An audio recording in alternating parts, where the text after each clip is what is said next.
ഭരണഘടനാ ഭേദഗതി ബിൽ അവതരണത്തിനും അനുമതി വന്നിരിക്കുന്നു. വോട്ട് രേഖപ്പെടുത്തിയ എണ്ണം 251 ഭരണപക്ഷത്തു നിന്ന് 185 പേർ പ്രതിപക്ഷത്തു നിന്നും വോട്ട് രേഖപ്പെടുത്തി. ഇപ്പോൾ KC വേണുഗോപാൽ.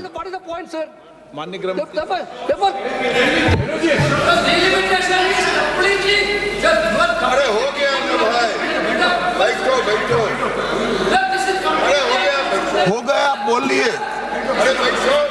आप तो अपनी बात कीजिए माननीय गृह मंत्री। माननीय अध्यक्ष जी, मैं व्यवस्था दे रहा हूँ इस पे, मैं व्यवस्था दे रहा हूँ अभी। अरे भाई हो गया गृह मंत्री जी, मैं व्यवस्था दे रहा हूँ इस पे भी। माननीय अध्यक्ष जी, माननीय सदस्य वेणुगोपाल जी ने एक प्रकार से 2 मुद्दे उठाए।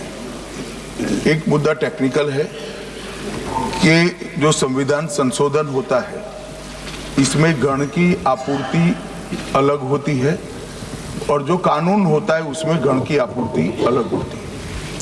सदन के बहुमत के जो रूल्स है, जो नियम बने हैं वो अलग अलग हैं, इसलिए इस पर साथ में विचार नहीं हो सकता। और दूसरा कि जब डिबेट होती है तब संविधान संशोधन पर डिबेट अलग होना चाहिए और बिल पर अलग डिबेट होना चाहिए।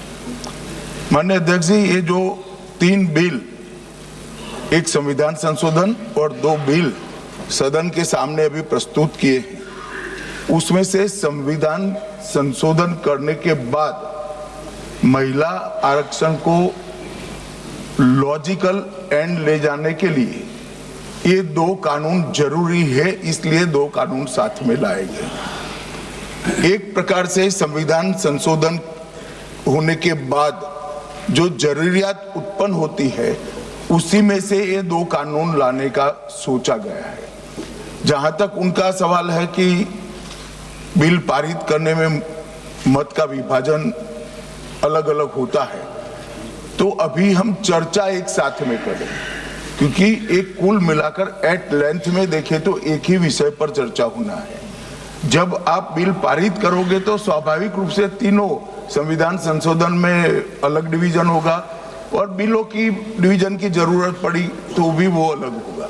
तो इसमें किसी भी प्रकार के औचित्य का भंग नहीं है और कई बार ऐसा हो चुका है, कई बार ऐसा हो चुका है। जैसे नारी शक्ति वंदन अधिनियम में भी ये तीनों बिल एक साथ ही आए थे और इसी सदन ने उनकी सहमति से पास किया, मगर आज सुबह वो विरोध करने का तय कर आए मीटिंग में, इसलिए हर चीज में विरोध ही किए जा रहे हैं।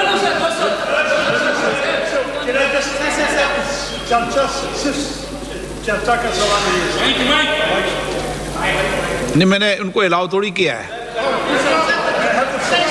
नो, नहीं, आप उनकी वकालत मत करो। नो नो,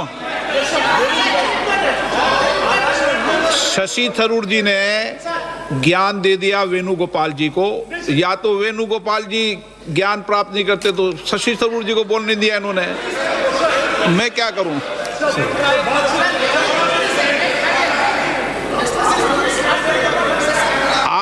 आपको बोलना है क्या? आप बोलो, ये राजा जी बोलो। Sir, there are 2 bills. One is constitutional bill. One is delimitation bill. It is a statutory bill, well within the domain and scope of the parliament. The constitutional bill has to go to the President of India, and this bill also, delimitation bill, has to go to the President assent. Sir, the delimitation bill, you have to see how the delimitation is going to happen. The consequentially you have to amend the constitution. First of all, the first duty of the parliament is pass the delimitation bill, get the assent. Okay. Then consequently, constitution has to be amended. Cannot be kept together. That is a procedure. Go through the rules. मैं 66 पे दे रहा हूँ direction, 66 पे direction दे रहा हूँ। No, 66 पे, चूंकि माननीय मंत्री महोदय ने इस नियम को शिथिल करने का प्रस्ताव रखा है, सभा द्वारा प्रस्ताव पारित करने के बाद सभा दोनों विधेयकों को एक साथ चर्चा कर सकती है।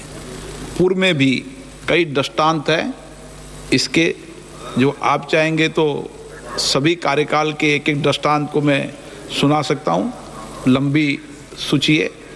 अभी फिलहाल मैं इस संविधान संशोधन 2(1) संशोधन और 2014 और नेशनल जुडिशली अपॉइंटमेंट कमीशन 2000 के अंदर भी, और उसके पहले संविधान का 58वां संशोधन 1987, ऐसे बहुत सारे जनप्रतिनिधि विधेयक 1987, सबके कार्यकाल में अलग अलग समय पर ये परंपरा रही है।